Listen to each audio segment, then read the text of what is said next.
Teo, pupunta sa bukid, sa Lumbang.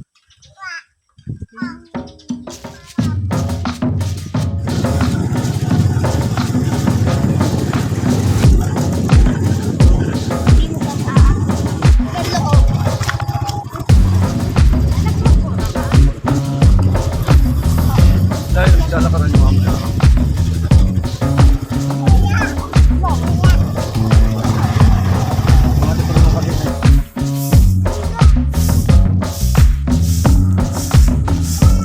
Hi guys! Ito kami ngayon sa Lumbang.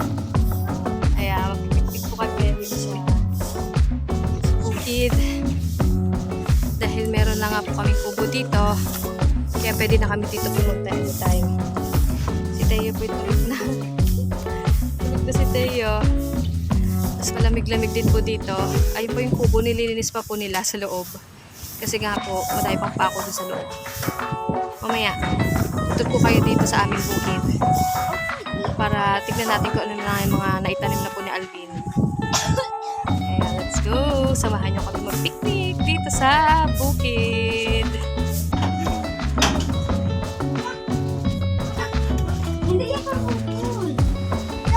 Ayan, si Milia Potpot kasama aking pamangkin at ang aking hipag. Naglilinis. Gising na si Teo. Kaingin mo ay! Gising na agad si Teo. Teo, dito tayo sa bukid. Sa kubo mo.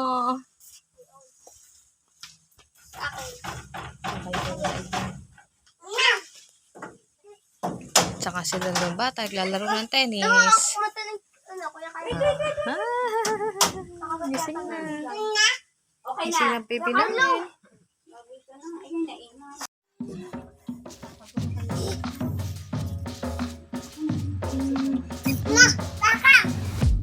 Nainom.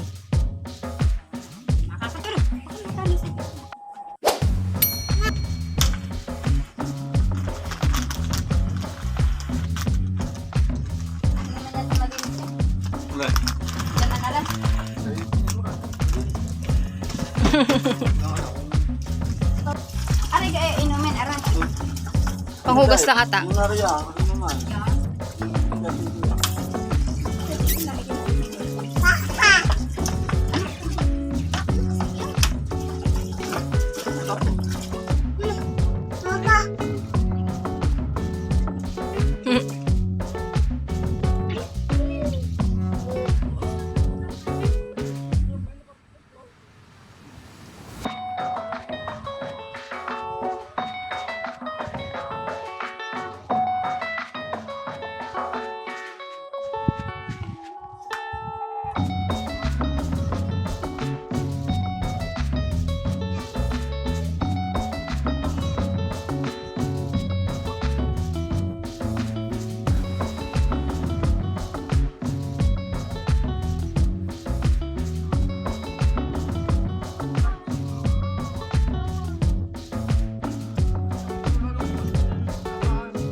Parang hindi mabasa ang Talon, talon, talon. Talon, talon, talon. Talon, talon, talon. Talon, talon, talon. Talon, talon, talon. Yes, sa tatay. Talon, talon, talon. Talon, talon, talon. Pagod ng tatay.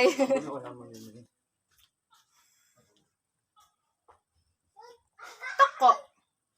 Toko. Toko. Toko. Toko. Toko.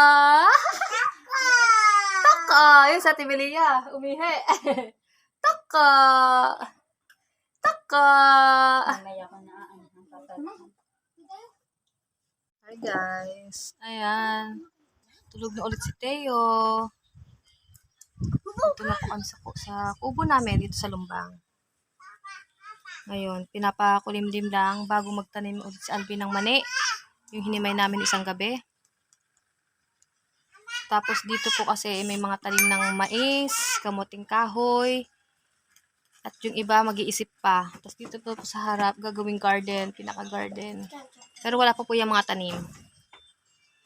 Kaya naman mamaya samahan nyo kami sa pagtatanim ni Alvin at pag-aararo ng pagtatanim ng mani. Ipopost mo yan?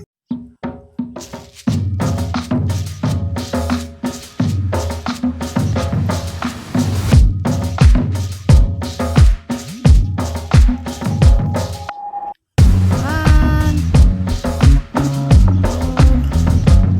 Ang aming pugo.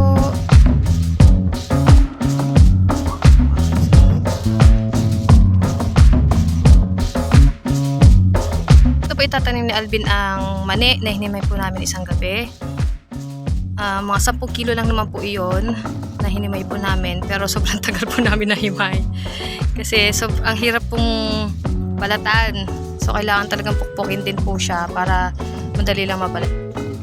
So ang tanim po, ang naitanim na po dito na Alvin ay may mais na po dyan, si area na yan. Tapos yan, nakikita nyo naman po ang daming nyog, tapos mga kasoy, nyog, mga kasoy. Iba po dito nyog, kahit maliliit pa, may mga ayan, oh, katulad po niyan, may mga namumudakdak na, may mga bunga na. Tapos yung iba po dito ay trigo, pangkumpay po sa aming mga alaga, mga baka at kambing.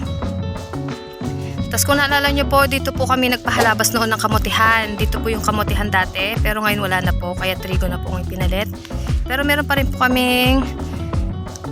pong naitanim sa Alvin na kamote dito pong banda. Ayan, may buko na. Mamaya kukuha tayong buko. Ayan, may bunga na pong buko. Mamaya, kahit maliit pa, oh. Dahil pong kasoy, mga buko.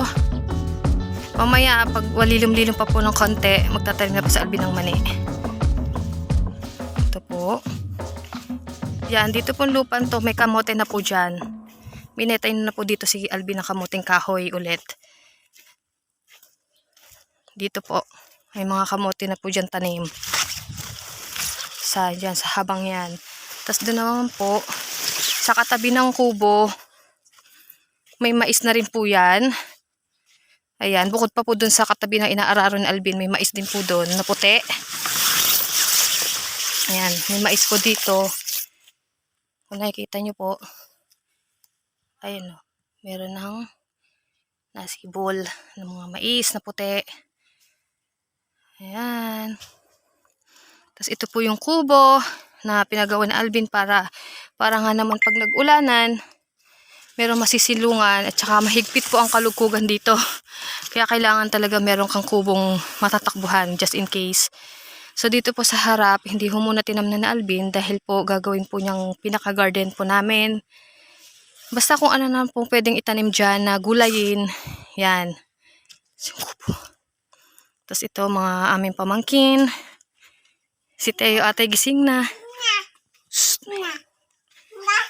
Ay, si Teo. Tulog. Saan? Carlo. Teo, gising ng baby namin. Ito po ang pinaka loob ng aming kubo. Kaya wala pa po mga bintana. Wala pa rin pong pinto. Yung pong pinto kasi hindi pa po nakakabit. So, aming Teo. Wa.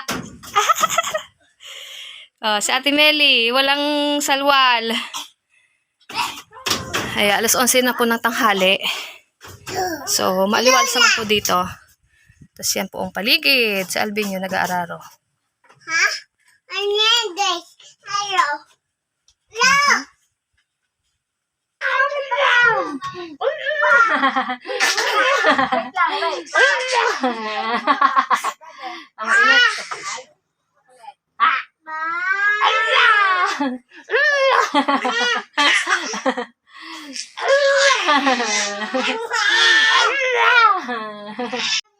Kain kayo. Iba ang lasa. Lakta. Sa online. Another. Ha? Iba na sa ilas. Kain.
Guys, nagtatayo na po si Alvin ng mani. Si Teo gising na daw po. Iniwanan ko lang sa kubo. Makulimlim na po kasi mag-alas 3 na po ng hapon. Kaya napagpahinga naman po si Alvin. Nakaidlip naman po kahit konti. Tapos saka po nagtanim ulit ng mani. Nag-abono na po muna siya. Inabonohan niya muna yung lupa. Natatanim niya mani bago siya nagtanim. Ayan. Nakakahingal. Nandun po si Alvin. Dito po ang kubo. Nakakahingal.